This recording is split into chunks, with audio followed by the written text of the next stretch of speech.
leluhur kita pun begitu mengajarin itu seperti mimpi ya. Nah, momennya mimpi kamu ambil sesuatu sana itu kan, ya, tuh daun ini untuk pengobatan ini. Nah, kalau ilmu hodam itu ada resikonya. Resikonya apa? Hodam itu kan ada dua. Biasanya hodam itu dari bangsa jin, ya. Karena dari bangsa malaikat nggak mungkin, kecuali waliullah. Iya. Assalamualaikum warahmatullahi wabarakatuh. Sampurasun teman-teman. Kembali lagi bersama aku Lalahi di channel Serem Midnight. Oke teman-teman, kali ini spesial di hari 1 Suro. Kita kedatangan salah satu tokoh spiritual yang pasti kalian akan penasaran siapa. Beliau adalah salah satu susah nih ngomongnya. Beliau adalah salah satu guru, terus di dalam bidang keilmuan, terus tenaga dalam. Pastinya kalian penasaran dan gak usah lama-lama. Nanti kita langsung perkenalkan aja. Untuk kalian semua juga terima kasih udah support aku, dan tetap like, comment, share, dan juga subscribe, serta nyalakan lonceng notifikasi supaya nggak ketinggalan video terbaru dari Serem Midnight. Kita langsung aja sapa ke beliau.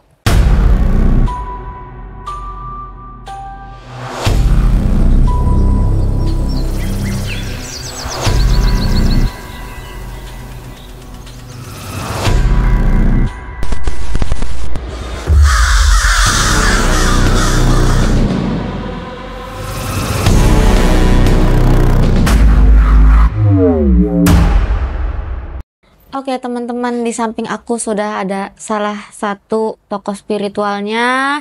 Assalamualaikum Abah. Waalaikumsalam warahmatullahi wabarakatuh. Boleh perkenalkan Abah ke teman-teman Serem Midnight.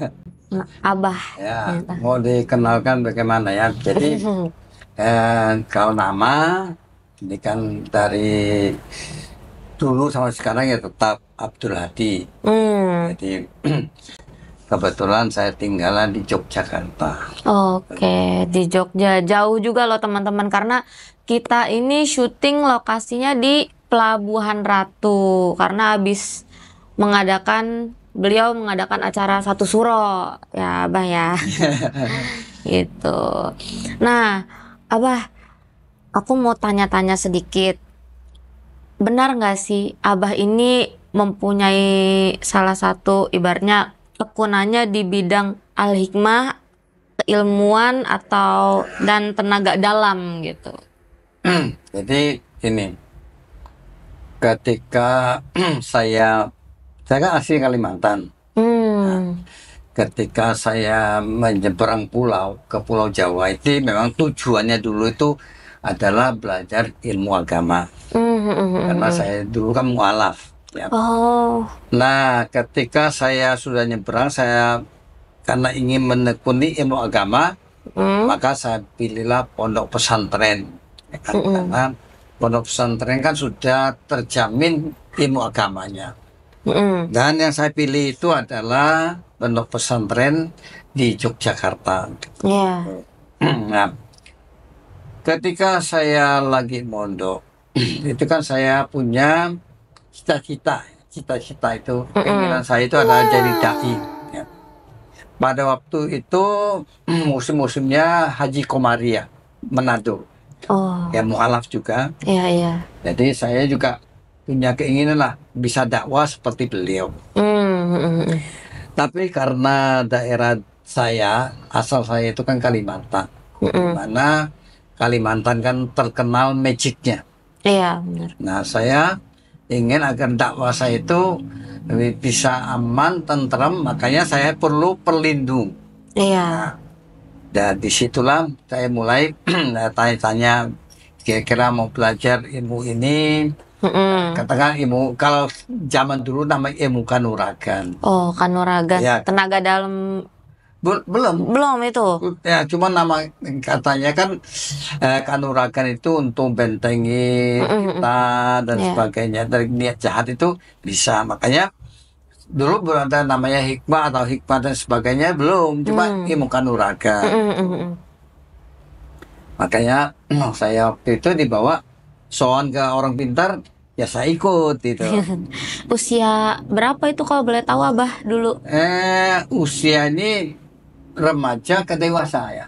Ya, Berarti masih ABG banget lah ya, gitu. ya Masih gitu. anak gaul gitu. Ya, tuh. Mm. Jadi sebenarnya ketika belajar ilmu kanuragan itu kan membutuhkan riado ya. Kalau sekarang ini istilah riado, puasa. Mm, mm, mm, mm.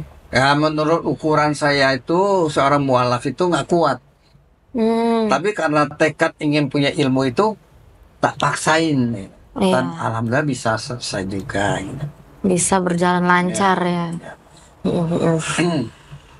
Nah, setelah beberapa tahun saya belajar ya namanya ilmu kanuragan ya. Mm, mm, mm, mm. Kemudian saya berkenalan dengan seorang pengarang buku ya.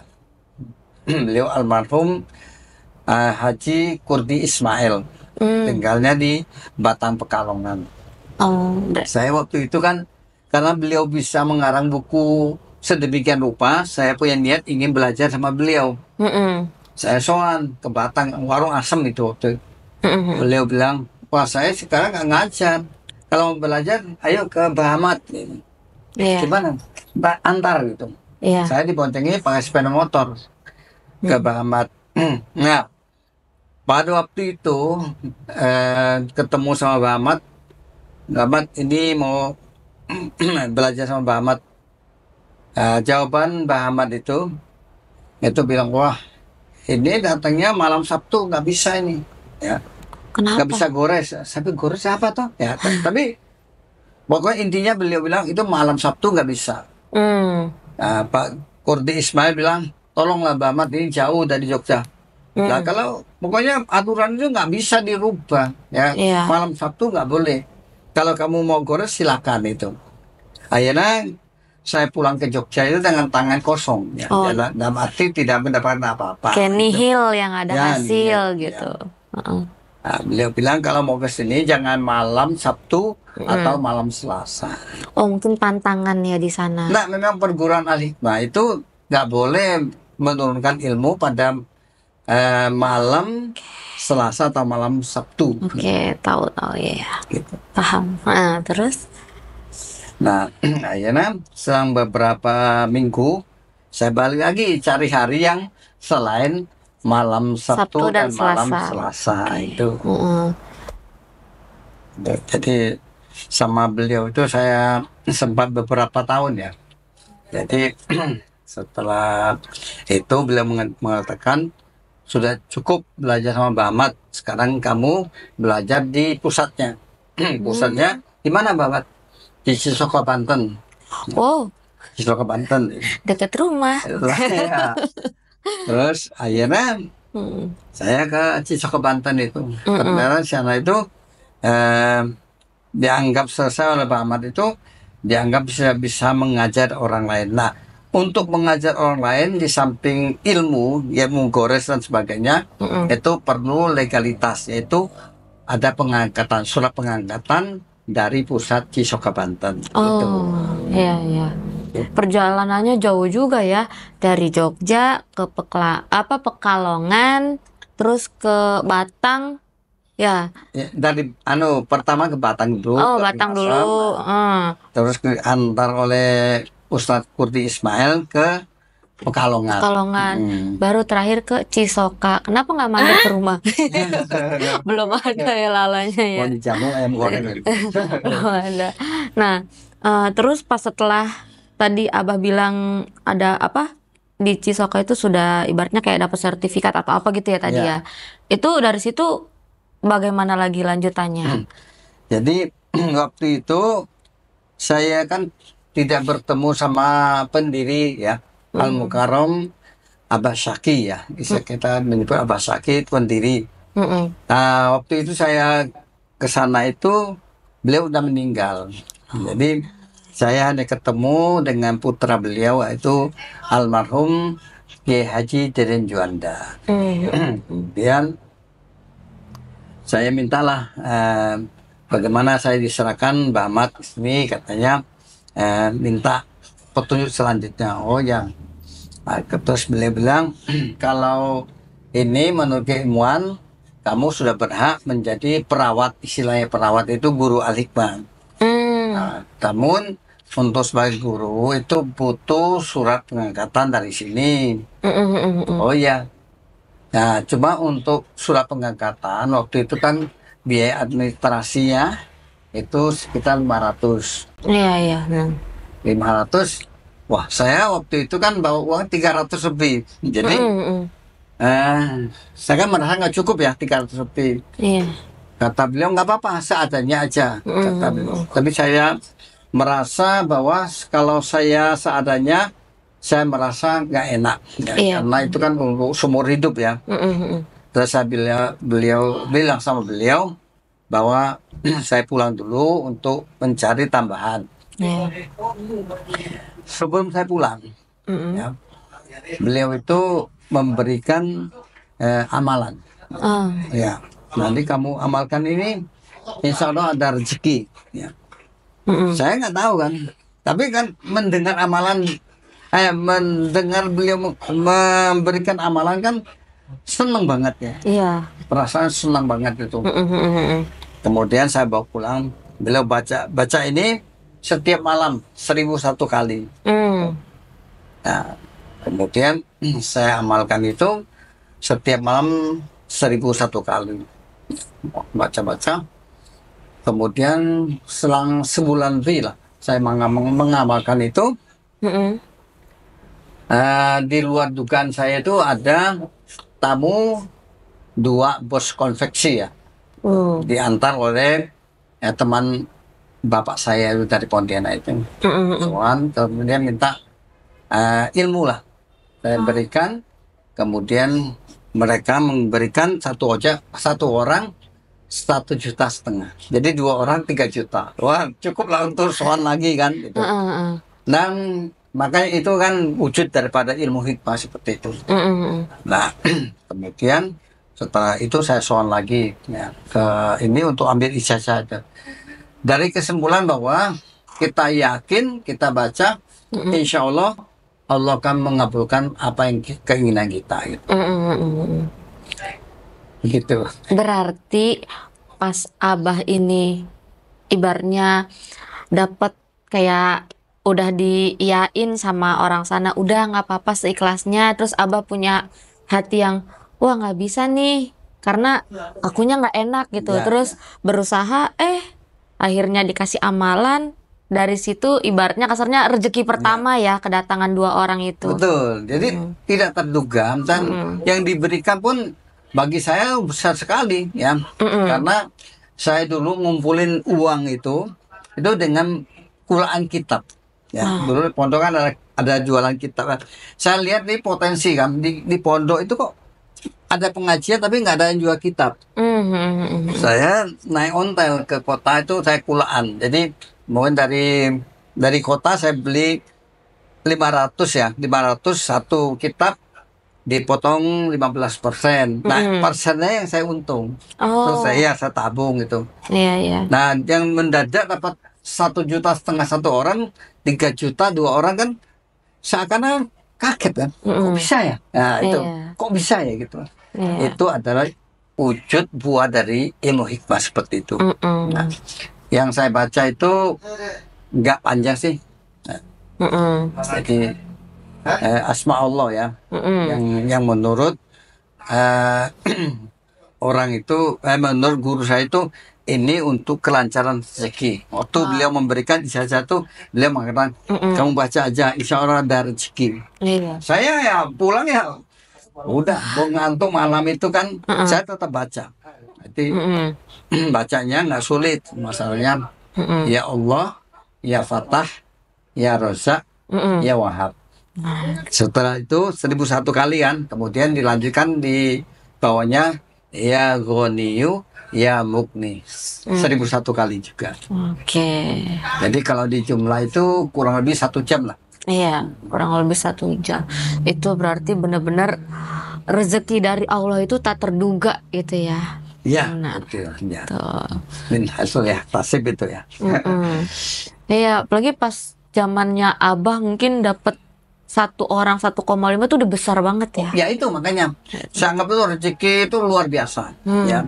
Dan itu di luar dugaan saya. Saya kan kalau saya waktu pulang dari Banten kan saya cuma hanya bagaimana untung kita umpamanya sekian saya tabung itu kan Iya. bisa mencukupi nanti dalam 1-2 bulan mungkin 2 bulan ke atas lah baru cukup itu. Tahu-taunya ya cukupi langsung matura-tura gitu loh. Alhamdulillah berarti kayak gitu. Sampai sekarang tetap saya amalkan. Maaf ya guys kalau di sini rame, memang suasananya heboh di sini. Nggak apa-apa. Nah, kira-kira dari Papi ada mau pertanyaan gak nih? Kayaknya Papi seru banget ngedengerin Abah nih. Ayo. Ya paling apa itu al-hikmah mungkin bisa dijelasin. Nah, iya apa itu al-hikmah? Apakah Abah bisa menjabarkan ke teman-teman? Singkatnya. Singkatnya aja. Ya. Kalau al-hikmah itu kan satu nama perguruan namanya al-hikmah. Dan perguruan al-hikmah itu didirikan oleh almarhum Kiai Haji Abah Syaki berpusat di Cisoka, Banten. Iya. Dan tersebar waktu beliau masih sehat itu tersebar sampai ke Malaysia, sampai ke Brunei itu. Jadi Luas murid-muridnya juga ya? murid-muridnya sampai tersebar dan ini sekarang pun ada di seluruh Indonesia. Nah, cuma memang saat perbedaan antara ilmu hikmah dengan al-hikmah itu beda. Oh, beda ternyata. Beda. Jadi bedanya itu adalah kalau ilmu al-hikmah ini sudah baku bacaannya. Jadi seluruh Indonesia itu sama. Oh, Ya, nggak ada seperti- yang beda gitu jadinya. Nggak ada beda. Ya seperti cara masuk al-hikmah, anggota al-hikmah itu harus digores sama. Gitu. Oh, Namun kalau ilmu hikmah ini dia di luar rangkaian al-hikmah. oh, Nah, itu. Jadi momennya kalau al-hikmah itu kan bacaannya ya Allah ya Allah ya Hayyu ya Qayyum ya Azim ya Rabbal Alamin Qayyumun yarzuqu may yasha'ul quwata ilahi yang tamaksudi warido kamat tubi wa faud amdi ilallah kan itu ya. Namun kalau di itu al-hikmah. Kalau ilmu hikmah itu kemauan kita baca ya Hayyu ya Qayyum ya Hayyu ya Qayyum itu juga termasuk ilmu hikmah. Ataupun kita baca doa Bismillahirrahmanirrahim la yadurru ma'asmihi syai'un fil ardi wala fis sama huwas samiul alim. Nah, itu juga ilmu hikmah. Ataupun ayat Wamalatus kapsor wa huwa latifur khabir itu juga termasuk ilmu hikmah. Ataupun baca sholawat apa saja lah ya. Nah, itu rutin kemudian dalam jumlah tertentu apalagi disertai dengan riya atau tirakat puasa. Nah, itu namanya ilmu hikmah. Jadi sebenarnya ilmu kalau kesimpulannya ilmu hikmah dan al-hikmah itu sama-sama tujuannya bagus. Jadi dua-duanya mencari ridha Allah. Ya. Nah, ketika mencari ridha Allah, Allah meridhoi kemudian memberikan satu energi ya. Energi kalau kita bilang energi ya. Kalau di dalam ilmu Islam namanya maunah. Maunah itu adalah satu keistimewaan atau satu keluar biasaan yang diberikan Allah kepada setiap muslim yang taat. Nah, kalau keistimewaan diberikan kepada orang kekasih Allah itu namanya atau waliullah ya, itu namanya karomah. Oh, karomah. Ya. Kalau diberikan kepada Nabi khusus namanya mukjizat. Mukjizat, iya ya. Kalau aku lebih seringnya mendengar kata-kata karomah gitu. Nah, karomah wali khusus wali ya. Kalau kita orang biasa nggak mungkin sampai ke tingkat karomah. Kita hanya tingkat maunah. Betul. Oke. Terus aku mau bertanya, dari tadi kan Abah bilang omongan Abah yang pertama itu yang bilang jangan datang malam Sabtu, malam Selasa itu nggak bisa digores. Nah, aku dari tadi tuh mikir gores itu apa sih Abah? Gores itu, maaf ya, itu kalau di dalam perguruan al-hikmah itu kan kalau laki-laki kan ini ya, silang terus kemudian gores. Untuk laki-laki. Kalau Oh. perempuan cukup digini kan. Itu digores pakai Jari, 3 jari. oh, 3 jari. ditandain. Ya, kalau maaf kalau laki-laki kan buka baju. Iya, iya, iya, iya. Digores dari sini ke bawah, ya kan? Oke. Jadi set set, nah, kemudian tangan kiri set. Jadi bikin silang, ya. Oh, Nah, iya, kalau iya, untuk iya. perempuan dia tetap bawa mukena, Mm-mm. tapi digoresnya itu gitu. Miring jadinya ya. Ya, di Set sini gitu. ya. Nah, gitu. Oh. Jadi datar lebih seret gitu. Wah, berarti pakai 3 jari gini digini. Iya. Set. Kirain aku pakai Itu pisau. sudah baku seluruh Indonesia. Iya, iya, Kalau ada orang mengatakan dia menurunkan ilmu al-hikmah, tapi caranya dengan minum air, ya, Oh. dengan makan telur dan sebagainya, itu bukan caranya al-hikmah. Bukan ya. Itu. Iya, iya.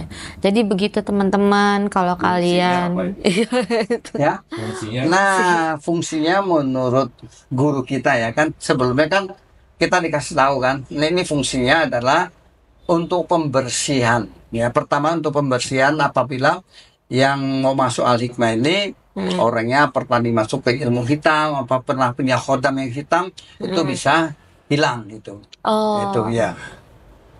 Yang kedua itu sekaligus untuk pengisian. Jadi penggoresan tenaga dalam itu si perawat atau guru al-hikmah itu langsung masuk yang bersangkutan. Sehingga ketika digores, biasanya kan ada peragaan kan diserang ya. Nah itu nggak bisa gitu loh. Oh. Karena tenaga dalamnya sudah masuk. Sudah masuk. Jadi udah ke defense lah sama energi Ya, itu. saya mengatakan tenaga dalam itu adalah energi mauna. Gitu. Iya, mau Ya. Jadi nggak salah paham. Loh kok tenaga dalam gitu ya? Maksud saya tenaga dalam itu versi satu perkataan ya. Tapi intinya adalah energi mauna. Energi mauna. Tuh. Ya, kira-kira nih ya teman-teman kalau ada yang kepengen masuk harus digores. Gitu. Aku pikir dari tadi aku mikirnya digores pakai pisau apa gimana? Nah, Aku mikir gitu. Kalau di al-hikmah itu sudah lazim ya. Namanya penggoresan gitu ya. Itu sudah lazim ya. Iya. Jadi biasanya kalau dulu saya di Sony juga gitu minta digores itu. Oh nggak bisa gitu. Jadi intinya gini, walaupun dia memberikan ilmu amalan al-hikmah, tapi kalau cara menurunkan ilmunya beda dengan ya seperti saya katakan digores itu bukan al-hikmah gitu loh. Kan banyak ya, maaf, saya dapat banyak juga orang itu dia mengisi orang cuma gitu. Tapi diberikan ilmu bacaan al-hikmah. Karena bacaan al-hikmah kan juga sudah ada di medsos ya, media sosial. Iya, udah banyak. Cuma dia nggak tahu caranya menurunkan ilmu, makanya itu kasih air putih minum itu. Tiup gitu ya. Ya, orang kan nggak tahu kan. Ya nggak tahu bahwa itu rahasia perguruan al-hikmah itu adalah harus digores kalau mau menurunkan ilmu pada seseorang. Iya, betul betul. Berarti itu ininya ya, ibaratnya rahasianya. Jadi kalau kalian mungkin ada yang melihat nih contoh nih air set, ditiup itu bukan. Yang paling utamanya intinya yaitu digores gitu. Dan yang juga yang perlu disampaikan itu adalah bahwa al-hikmah itu kan tingkatan 1, tingkatan 2, tingkatan 3. Tingkatan 3 itu tingkatan guru al-hikmah. Oh, ada tingkatannya ya? Ya, sekarang ini ada yang menyimpang ya. Jadi al-hikmah dibikin 10 tingkatan. Wah, banyak banget. Iya. Tujuannya apa? Tujuannya cari uang. Karena setiap naik tingkat mesti minta duit kan gitu loh. Paling tidak kan 10 kali sowan. Iya, benar-benar. Itu. Jadi, kamu tingkat, nah ada biaya sekian, gitu. Tingkat 3 sekian gitu. Jadi setiap datang kan kasih itu. Jadi itu adalah orang-orang yang memang mencari duit dengan mengatasnamakan al-hikmah. Gitu. Oh, jadi gitu. Jadi kalau misalkan udah ketemu sekali, oke nih kita udah di ibaratnya kelas A, besok mau naik ke kelas B nih, ibaratnya besok naik kelas C, terus ada lagi sampai 10, tuh hitung aja udah sampai mana gitu. Oh begitu. Ya, ternyata. itu ada memang, ya, ada. Jadi saya bukan asal ngomong, tapi itu ada. Jadi Itu orang untuk yang bikin- menyimpang aja mungkin ya, ya. Kayak jadi gitu. dibikin 10 ya. Contohnya gini, tingkat satu, pokoknya satu bacaan ya seperti ya Allah itu sampai bacaan wafudum amri ilallah. Tingkat 2 latur absaro wal latifur khabir, ya kan. Setelah itu seminggu kemudian nanti ambil lagi gitu loh. Jadi ya dari satu tingkat 2 tuh dikumpulkan kemudian pecah dari 10. Oh, Gitu. yang harusnya nih tingkat 1 bacaannya ibaratnya sampai 5 ayat gitu ya, Iya. misalnya. Tapi amalnya dipecah nih, jadi biar Ya, kebagi 10. jadi ya itu. Gitu, Jadi sekali iya. pertemuan kasih sedikit. Iya, iya, Nanti betul. amalkan seminggu, nggak usah selesai kembali lagi untuk tingkat selanjutnya. Seperti Iya, itu. iya. Oh, itu berarti adalah ya Ada. yang seperti itu. Gitu. Nah, saya tahunya kan ketika orang itu tahu saya ini guru al-hikmah, datang soal. Nah, dia bilang saya sudah belajar tingkat keempat. Loh, dia keempat. Berarti udah guru dong. Belum, Pak. Loh, kok bisa? Itu kan masih ada 6 tingkat lagi, Pak. Kok bisa? Ya, kata guru saya 10 tingkat. Aduh. Ilmu apa yang kamu belajar? Ilmu al-hikmah. Oh, saya bilang, maaf, ilmu al-hikmah itu hanya ada 2 tingkat. Tingkat pertama, dan kedua, ketiga, tingkat perawat atau tingkat guru. Oke, jadi itu seperti itu ya. Kalau ada oknum yang menyimpang sampai yang harusnya kan cuma tingkat 2 dan yang satunya itu udah guru gitu. Tapi itu bisa sampai 10, lama juga gitu. Capek gitu. Kasihan orang yang nggak tahu apa-apa, bolak-balik gitu.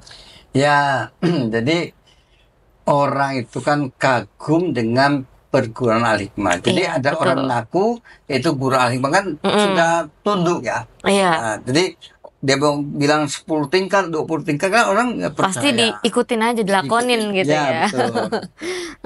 Oke. Aku mau ada pertanyaan lagi nih Abah. Terakhir mungkin ya. Jadi aku mau mempertanyakan tentang tenaga dalam. Tapi sebelum ke tenaga dalam, aku mau tahu nih, pas masa-masa Abah remaja pasti ada dong atraksi-atraksi itu. Kira-kira pengalamannya selama mempelajari al-hikmah atau tenaga dalam Ya. gitu. Jadi ketika saya digores ya oleh almarhum Ahmad Datu ya, dipanggil Mbah Ahmad itu, beliau itu gores itu kan ada penyerang ya. Jadi ada kita suruh tahan napas kemudian diserang itu nggak bisa. Nah, ini kan kenapa nggak bisa? Kalau kita itu kan energi mauna ya. Namun orang sering mengatakan itu tenaga dalam karena Iya. tenaga dalam itu energi yang timbul dari dalam.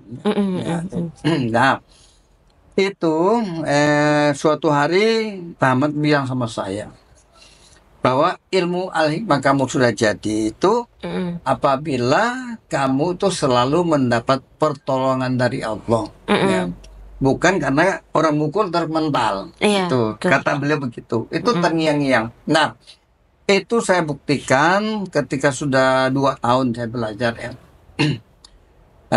Saya itu kan dari Jogja biasanya berangkat siang sampai di Pekalongan itu biasanya habis isya.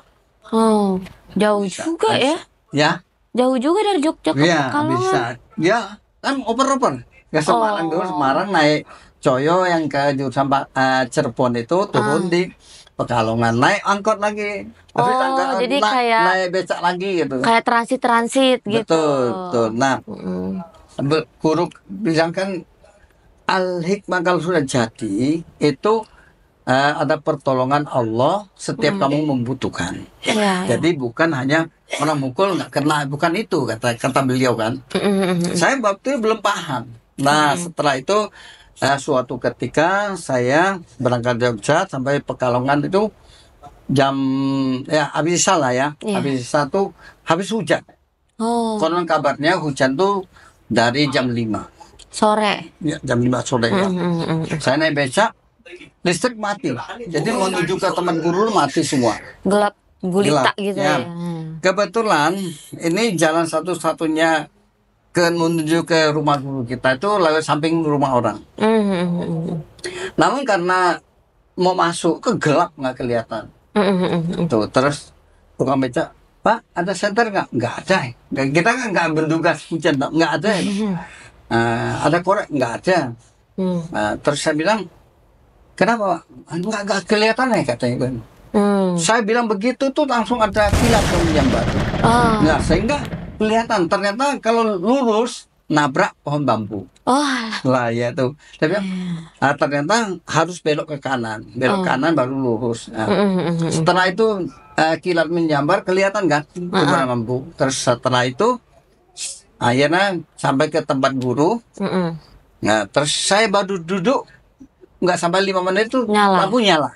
Sampai saya pulang itu loh. Nah itu kan pertolongan Allah ya. Iya, betul, betul. Guru cerita saya kan waktu itu kan guru bilang ini hujannya lebat dari tadi jam 5. Satu ya. Jadi waktu belok kanan beca itu ada api kayak dari tempat sampah itu loh. Nah, tempat sampah tuh apinya cukup besar. Logikanya dari jam 5 hujan lebat, mesti kan basah, nggak mungkin ada api nyala kan. Itu padam nyala. harusnya. Jadi kelihatan tempat menuju guru saya sampai depannya itu. Nah itu. Jadi dari situ kita ya Allah mensyukurilah. Ternyata ilmu hikmah itu bukan ilmu mental saja. Dia bukan mental itu bukan. Ya yang kata orang istilahnya tenaga dalam gitu ya. Tapi bisa tapi bukan tujuan utama. Bisa tapi bukan tujuan utama. Iya. Tujuan utama kita adalah pertolongan dari Allah ketika kita membutuhkan. Iya, betul. Kira-kira Papi mau tanya lagi nggak? Iya kan kalau di orang umum itu kan banyak berpikir bahwa namanya tenaga dalam atau hal hikmah itu erat kaitannya sama yang namanya kodam. Apakah itu benar nggak? Enggak.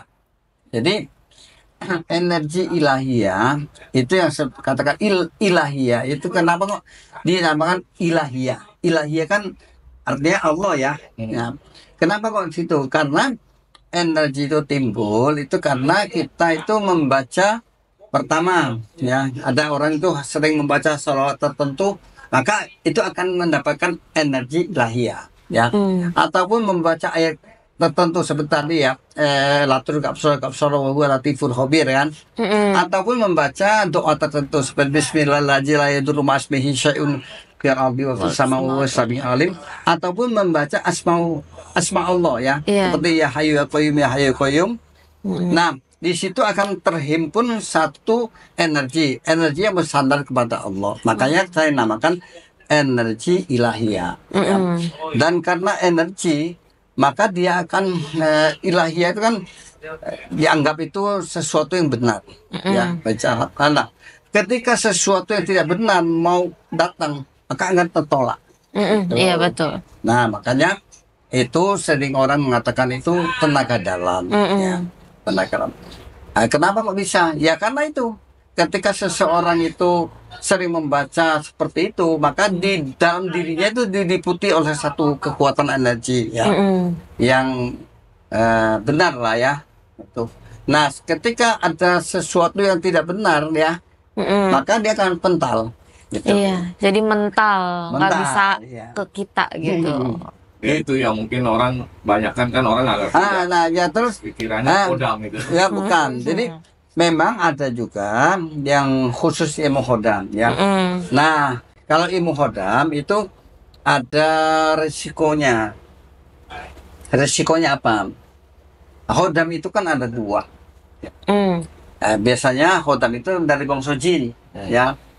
Karena dari bangsa malaikat nggak mungkin kecuali waliullah. Iya. Nah, kalau dari bangsa jin ya, dari bangsa jin itu ada 2 macam. Jin kafir, jin istana. Ya. Ketika orang itu memelihara jin kafir, maka akan pengaruh kepada dirinya itu pertama malas sholat, malas baca Quran, ya kan? kemudian malas berbuat yang baik-baik lah dan sebagainya itu, dan cenderungnya itu menjerumuskan. Ya. Kemudian ketika seseorang itu punya khodam jin Islam, nah itu pun ada yang mengatakan itu sejinak-jinak jin itu senakal-nakalnya manusia gitu. Jadi tetap punya resiko. Ya. Ya, jadi itu dalil orang yang tidak suka dengan adanya khodam itu. Iya, iya, iya, betul, betul.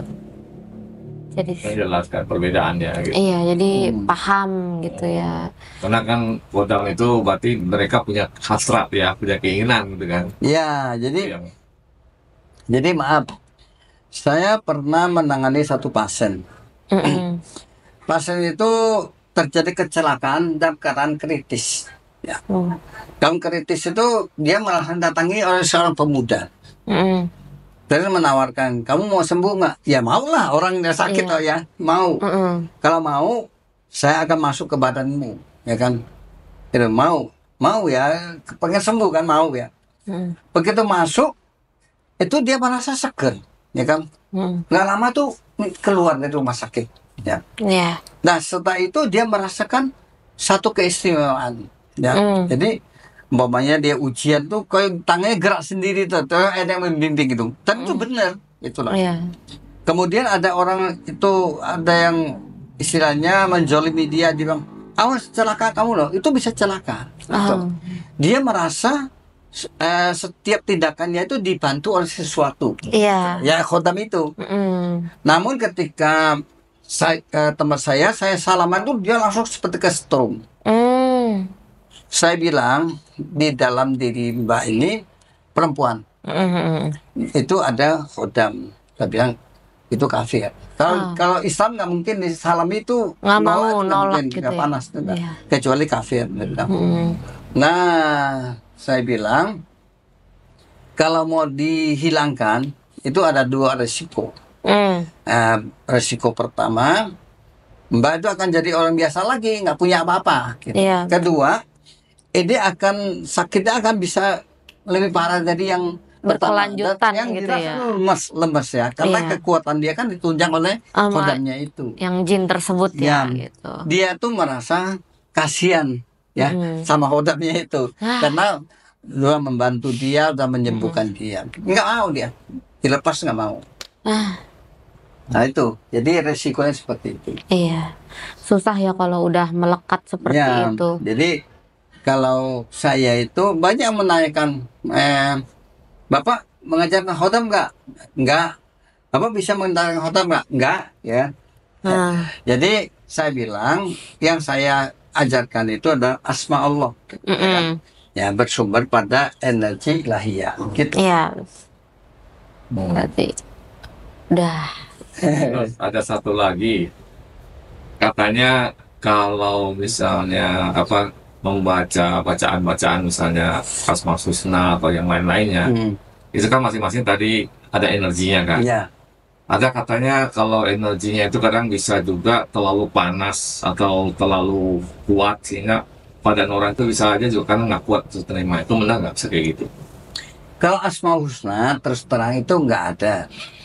Nah, cuman dalam ayat tertentu ya itu sesuai dengan tujuan. Ya. Contohnya di dalam Quran kan ada ijabatastum jabbarin, ya. Itu untuk kekuatan pukulan. Jadi sekali mukul orang pingsan itu. Nah, itu. Jadi untuk kanuragen sila untuk kekuatan pukulan. Iya. Itu pembawaannya kan ilmu panas namanya. Nah, itu akan pengaruh. Nah, kenapa menamakan ilmu panas? Karena itu akan mempengaruhi pertama emosi dia. Dia itu sering mudah emosi, gampang mudah emosi. Kedua itu akan pengaruh ke ekonominya. Yang bersangkutan bisa cari duit tapi habisnya cepat. Ataupun sulit mencari pekerjaan. Itu pengaruhnya seperti itu. Jadi kalau asma Allah nggak ada. Itu ada ayat Quran ataupun doa tertentu. Ya. Contohnya doa Qul huwa geni itu ya, itu ilmu panas gitu. Untuk membakar jin itu kan. Iya. Itu ilmu panas gitu. Ya kan zaman sekarang kan di TikTok banyak yang nge-sharing kan. Amalan ini cukup volbil tuh, terus jalannya sekian banyak gitu kan. Itu kira-kira berbahaya nggak bakal misalnya tanpa ada guru atau sanad yang jelas gitu? Jadi gini, belajar ilmu itu memang harus tahu sanadnya ya, sanad keilmuannya. Dari siapa, dari mana gitu kan harus ada ya. Karena tidak, itu akan pengaruh pada yang bersangkutan. Pengaruhnya gimana? Itu namanya ya maaf ya, zaman saya dulu kan ada satu kelas ya sama seseorang itu. Karena dulu dia belajar ilmu tanpa digurukan. Ini udah Iya, stres itu. kebanyakan seperti Ya, itu. makanya itu pengaruhnya. Makanya kita belajar ilmu tuh harus tahu silsilahnya ya. Itu apalagi wow, ngomongnya tinggi-tinggi ya. Ya bisa ini kan. Umpamanya maaf Bismillahirrahmanirrahim baca 3 kali jin hangus, nggak bisa ya. Jadi itu orang itu bisa memfungsikan doa tersebut itu apabila ada riyado. Gitu, ya, riyado. Jadi riyado itu mengisi kekuatan pada doa tersebut. Gitu. Kalau enggak ya baca 3 kali ya nggak bisa. Ya kan? Gitu. Iya. Berarti penting ke guru ya. Kayak Iya. kalau sekarang zaman medsos kan di TikTok banyak banget yang Banyak. share aja tuh. Iya. Gitu kan. Terus orang ngambil tuh merasa udah bisa. Bahaya. Ya. Iya, betul. Tapi selain guru yang real, ada juga guru yang goib seperti leluhur gitu. Itu apa bisa juga membimbing? Ya, memang saya cukup banyak bertemu orang yang dia tidak lelaku ya, artinya tidak riyado ya, maunya puasa ayat ini enggak, dia itu ketitisan ya, jadi leluhurnya itu orang sakti gitu ya. Nah, ketika sebelum meninggal itu leluhurnya agar ilmu saya bisa turunkan kepada anak cucu gitu ya. Nah, disitulah ilmu itu mencari yang sesuai dengan gennya, begitu cocok masuk itu tanpa puasa loh. Iya, Makanya ada orang mengatakan, oh saya bisa lihat ini, ada kemungkinan benar kalau titisan loh ya itu. Dan ilmu titisan itu juga tidak bisa sewaktu-waktu mau langsung ini kan ya, itu kan harus ada ketika dalam keadaan terdesak, ketika keadaan dalam bahaya itu muncul gitu. Iya. Tapi kalau kita momennya dalam keadaan bisa mau saya begini nggak bisa. Nggak bisa. Jadi intinya kayak yang pas lagi dadakan aja gitu ya. Ya, itu. Mendadak baru Tanpa ini. dipertimbangkan akal pikiran itu. Tahu-tahu langsung bret gitu. Kalau di Jawa tuh ada istilah ilmu tiban ya. Ya, ilmu tiban betul. Itu ilmu tiban itu pun karena ada kaitan dengan leluhur. Jadi leluhur ya itu orang sakti. Kalau enggak ada. Ya. Jadi itu ya kalau misalnya bukan leluhur tuh nggak bisa ya. Iya, Jarang. Ada tapi jarang. Jarang ya. Ada orang pandangan kan saya karena dia sering ziarah ke satu tempat yang mungkin di situ ada ilmu yang lagi mencari wadah. Bisa. Tahu-tahu dia lagi saya lagi berdoa di sana, lagi ini, tiba-tiba kayaknya orang Cocok nih. Ya. udah masuk. Itu bisa nggak Bang? Bisa juga ya? bisa, tapi jarang. Jarang ya. Ya. Oke, berarti memang benar ya, karena memang dari penilaian atau dari pandangan Lala pribadi, Lala tuh selalu ngeliat orang ini pasti punya gurunya 2 yang aku tahu, real sama yang nggak real gitu. Karena beberapa ya Allahualam ya, ada kayak orang juga yang ketemu Lala bilang, oh Lala mah udah belajar nih, ada yang ngajar. Siapa yang ngajar gitu loh, ya kan? Ternyata di satu sisi ada yang bilang ada bapaknya, ada juga yang kakek gitu yang udah ini kayak gitu kan. Maka aku mau bertanya apa benar gitu, karena kan takutnya ya, namanya orang pasti mikirnya ah masa sih seperti ini, masa seperti itu, makanya aku pengen tahu. Sedangkan kalau papaku tuh nggak pernah, bukan tipe yang seperti guru ya, tapi bapak mah enggak, diem aja gitu, Pak, cuman sembari inian jenggot tuh baca sholat. Oh iya, waktu masih zaman masih kecil. Nah tapi memang kadang aku selalu dulu sebelum menikah itu dapat mimpi, tapi mimpinya itu kayak yang tiba-tiba, mah aku bangun tidur, mah neng mimpi abis kayak taekwondo diajarin kayak gitu. Oh, kata bapak, nggak apa-apa itu mah gitu dong. Aku mah nggak ngerti gitu, cuma ada yang ngajarin neng kayak gitu. Iya. Tapi nyatanya aku nggak bisa. Tapi pas di saat kayak tanpa lala sadar, waktu itu adalah momen yang tiba-tiba kata mama, kamu tuh kayak keluarin gerakan kayak begitu. Aku nggak sadar itu kayak gitu. Karena dari situ aku pengen bertanya, karena kan pas banget momennya ketemu seorang ahli spiritual, guru al-hikmah gitu, ketemu abah. Ya aku ingin bertanya, apakah ada guru goib juga gitu? Ya, yang jelas gini. Gaib itu umumnya itu membimbing itu pertama itu melalui merokosmo ya, ataupun melalui mimpi. Nah mimpi itu ketika diajar itu ada sebagian dari merokosmo gitu. Iya. Jadi banyak ya. Mimpi seperti diajarin ya, sesungguhnya seperti itu ya. Jadi leluhur kita pun begitu mengajarin itu seperti mimpi ya. Momennya mimpi, kamu ambil sesuatu sana itu kan, nah, tuh daun ini untuk pengobatan ini, benar, nah ternyata itu, nah itu petunjuk. Jadi gaib itu ya, leluhur tuh mengajari seseorang tentang ilmu itu biasanya melalui mimpi ya, ataupun kemantapan di hati. Tapi kalau kemantapan di hati kan takutnya yang bersangkutan, ini benar apa enggak, itu perkataan hatiku sendiri atau ada bisikan gaib. Nah tapi kalau melalui mimpi itu memang banyak itu ya, benar. Bangun-bangun badan udah capek gitu.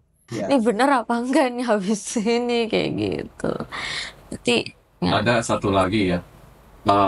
Kan kalau tadi penjelasan apa, bahwa al-hikmah itu kan sumbernya ke keimanan misalnya, orang berkeyakinan pada ayat-ayat Allah gitu. Nah, kadang-kadang di luar itu kan ada juga orang yang mengaku al-hikmah, tapi dia lebih cenderung misalnya bikin kalimat al-hikmah itu untuk melet-melet orang. Apakah al-hikmah itu kayak pisau aja, bisa jadi baik, bisa jadi buruk, atau memang cuma bisa baik aja? Kalau nggak apa gimana? Jadi ilmu itu kan sebenarnya tujuan untuk, bukan untuk manajemen, pengasihan ya. Maksudnya itu kan apabila ada satu rumah tangga yang tidak harmonis ya, supaya istrinya ada gejala-gejala mau nyeleweng gitu ya. Nah kemudian suaminya baca itu, kemudian timbul kasih sayang kembali istri, itu kan tujuannya bagus. Namun kemudian disimpangkan itu untuk mengasihi orang lain itu. Jadi sebenarnya ilmu itu tujuannya bagus, tapi yang menggunakan itu yang tidak bagus.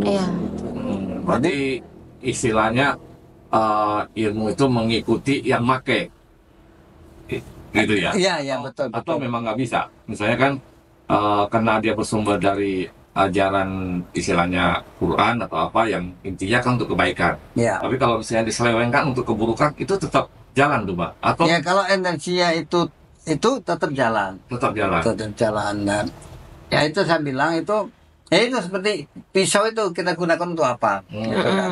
Gitu. Jadi walaupun itu namanya ilmu hikmah ya, tapi ada tujuan tertentu nggak bagus. Kan di dalam di dalam ilmu hikmah sendiri kan ada cara melumpuhkan orangnya, cara melumpuhkan orang itu. Nah ini kan tujuannya memang bisa tapi tidak boleh gitu. Bisa tapi tidak boleh. Iya, Nah, betul. Cuma kalau orang yang bandel itu kan dipakai gitu. Iya. Ya, itu kan banyak, realitanya di masyarakat banyak. Lah iya itu. Iya, betul. Seperti bilangnya itu ilmu putih kata gitu. Tapi kok tujuannya malah untuk penderetan orang atau apa kan ilmu putih. Saya sering ditanya orang, ya kan, ini ilmu bapak tuh ilmu hitam atau ilmu putih gitu kan. Ya. Saya bilang, ya, terserah kamu menilai, mau bilang hitam ya silakan, mau putih ya silakan. Yang saya pakai ini gitu loh. Yang saya baca seperti ini gitu. Ya, kan ada yang sakel kan, tapi ilmu bapak hitam apa putih kan gitu loh. Gitu. Abu-abu. Ya kalau kita mengklaim oh ilmu saya putih, ya nggak benar juga. Iya, Gitu betul. kan. Iya dah. Saya bilang terserah bapak nilai, tapi yang jelas saya mengamalkan ayat ini, asma ini gitu kan. Gitu. Iya, iya. Jadi kalau kita ilmu putih apa ilmu hitam? Oh putih dong. Ah, itu kan Iya. keliru juga kita Iya. memutihkan diri sendiri gitu ya Pak ya. Padahal kitanya belum tentu putih gitu. Iya. Gitu. Makanya begitu, makanya kita maunya memutihkan diri, Pak. Oh, iya, itu. Betul. Iya. Sebenarnya sih kalau kata Lala, menurut pandangan Lala semua balik lagi ke diri kita sendiri Iya. gitu ya, tergantung kita mau ngebawanya kemana. Dan yang tadi Abah bilang ada ilmu yang bisa melumpuhkan orang, bisa tapi nggak boleh. Nah, bisanya itu di saat keadaan tergenting. Contoh kayak misalkan kita lagi ada di satu tempat dan tiba-tiba kita mau dibegal orang, itu kita bisa. Ya, betul. Daripada kita melukai, nembak, kena pidana, mending kita punya tepak tak rapet. Ya pokoknya gitu ya, bener gak sih, Bah? Betul. Kan untuk keselamatan diri kita dalam keadaan genting. Itu jangan misalkan kita ketemu bestie kita bikin lumpuh, nggak boleh, jangan. Kayak gitu. Kita yang terakhir dah sebelum penutupan, karena memang Abah ini pengalamannya banyak banget teman-teman. Jadi ilmu kebal itu apa aja sih Abah? Seperti apa gitu loh? Apakah inyan pisau atau gimana? Terus Jadi, juga ya. terus juga banyak netizen yang bilang kalau memang leluhur kita pada kebal-kebal, pada hebat, kenapa kok bisa dijajah sama Belanda, segala macem tuh. Jadi kalau berbicara tentang ilmu kebal ada yang reaksional. Jadi ada aksi baru ada reaksi gitu ya. Nah itu jadi nggak bisa diatraksikan. Iya. Itu ilmu kebalnya itu bisa bereaksi melindungi diri yang bersangkutan ketika ada bahaya, tapi tidak bisa diatraksikan. Iya, Ya. betul. Ada ilmu yang bisa diatraksikan. Hmm. Nah, ilmu itu bisa juga memang yang bersangkutan khusus belajar ya, artinya pelaku ilmu kebal ya. Itu bisa diatraksikan. Nah, ada juga yang pakai piranti. Apa itu piranti? Piranti itu ya ada yang semacam batara karang ya, ada yang semacam merantai babi. Ya, kemudian juga yang lain-lain lah ya, yang apabila dipegang dia kebal. Iya. Dan itu saya kira di Indonesia tidak asing lagi ya, karena banyak kan terjadi jual beli anti tembak, anti cukur Iya, dan sebagainya. Itu membuktikan bahwa piranti itu bisa untuk sarana itu. Gitu loh. Jadi kalau seseorang itu punya ilmu kebal itu perlu dilihat apakah dia itu kebal karena pakai piranti, apakah Murni. karena lelaku dia ada puasa dan sebagainya, Iya, dapat betul. ilmu itu. Gitu. Namun yang umum itu kan memang ada bacaan tertentu katanya untuk kebal ya, seperti Jikuatin Indajil Ashimakin itu kan kalau menurut ilmu hikmah itu dibaca sekian kali itu kan bisa melindungi ya.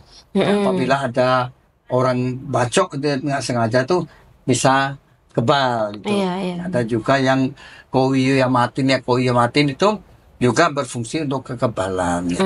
Tapi itu sifatnya reaksional ya. Iya. Ada aksi dulu. Gitu. Iya, langsung. Namun ada yang tanpa aksi dia kebal. Itu ya pakai piranti itu. Yang pakai tadi ya. Ya. Gitu. Nah, terus juga ada yang bilang kayak apa? Itu mah trik segala macam. Emang ada triknya yang kayak gitu? Ya ada. Ya. Jadi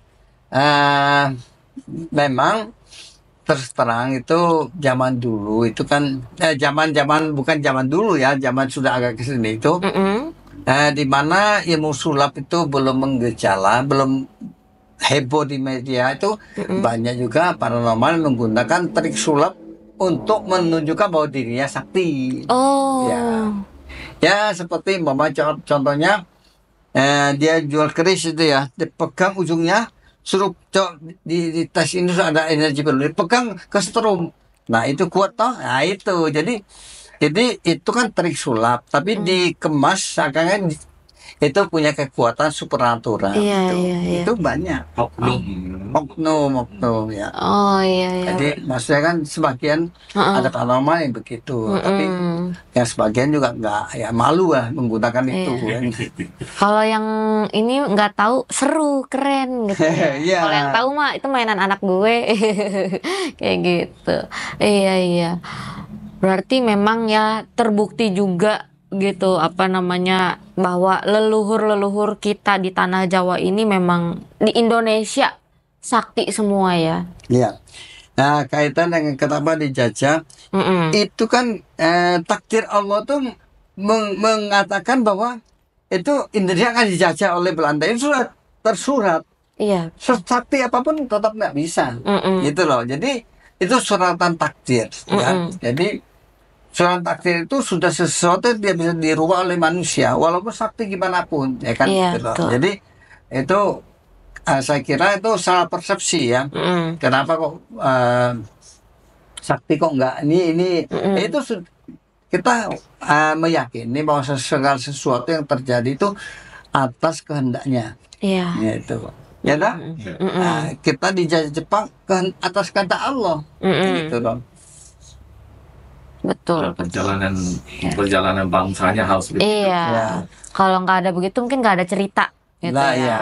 Nggak bakal ada cerita dari kayak sampai ke cicit-cicitnya gitu ya. Gitu. Mungkin sudah cukup ya. Sudah cukup karena kita dapat pembelajaran banyak dari Abah tentang apa itu al-hikmah, ilmu hikmah, terus tenaga dalam, kanuragan, terus yang disebut dengan Moana. Kok Moana apa? Mauna. Moana mah kartun ya. Iya. Moana. Mauna. Iya. Maaf. Mauna. Nah, itu kalian simak videonya baik-baik gitu. Maaf kalau salah ngomong, soalnya aku lupa gitu kata Moana. Mauna. Nonton kartun. Iya. Oke, terima kasih Abah udah ngizinin Lala untuk sharing cerita pengetahuan, karena kan Lala juga pengen mempelajari ya kan, apa itu artinya ini. Jadi aku dapat ilmunya juga dari Abah gitu. Oke teman-teman, buat kalian yang suka cerita ini jangan lupa di like, comment, share, dan juga subscribe. Tetap support channel aku ya teman-teman. Terus buat kalian yang punya cerita-cerita spiritual yang pengen request aku datengin ke tempat-tempat untuk ziarah, boleh langsung DM ke IG atau komen di kolom komentar. Sampai ketemu di video berikutnya. Bye.